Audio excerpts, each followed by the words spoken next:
In the land of Ìlú Wura, the drums once spoke of peace, the rivers sang of harvest, and the people danced beneath the golden sun.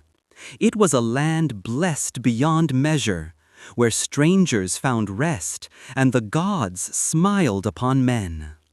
But even gold can rot when greed enters the heart. Their old king, Ọba Adetomiwa, was a man of justice, firm, wise, and loved by all. When he died, the people wept for 7 days. Even the wind blew softly, as if mourning with them. The throne became empty, and the sacred duty of choosing the next ruler fell upon the 3 kingmakers, Chief Olowu, Chief Ajanaku, and Chief Laro, men trusted to hear the voice of the gods. The oracle spoke clearly. The next king shall be humble in spirit, a man of clean hands, one who listens more than he speaks. And everyone knew who the gods meant. Prince Aderoju, the late king's only son, known for kindness, wisdom, and patience. But patience, they say, does not glitter like gold. For in the shadows another man waited, Fagbemi, the king's cousin, a man whose smile hid daggers. He came to the kingmakers in the night, bearing heavy calabashes filled with gold, and whispered, "Let the oracle rest, the gods will understand." The gold shone like morning light, and one by one the kingmakers' hearts grew dark. They bowed their heads not to heaven, but to the weight of silver and desire. When the morning came, they gathered the people at the palace square.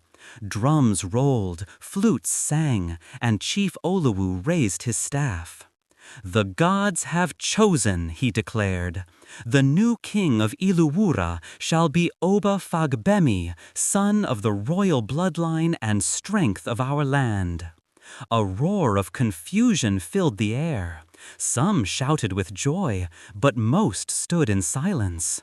Aderoju watched, calm but wounded. He knew the truth, but truth without power is like rain without clouds.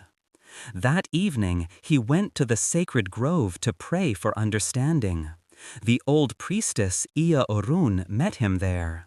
Her eyes were clouded with age, yet her voice thundered like the drum of Sango.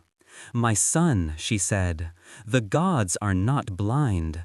The crown that is taken by lies will bleed upon the head that wears it."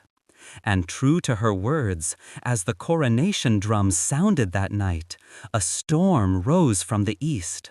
Lightning struck the royal tree, and the sacred bird that always sang at every crowning fell dead from the sky. The people murmured, but the kingmaker silenced them. They said, "It is nothing, only a passing wind." Yet the wind that passed carried with it the first curse upon Ìlú Wura. For when morning came, the river that flowed through the town had turned brown. The fishes floated lifeless, and the air hung heavy with silence. The gods had turned their faces away, and the kingdom that once glittered like gold had begun to rust.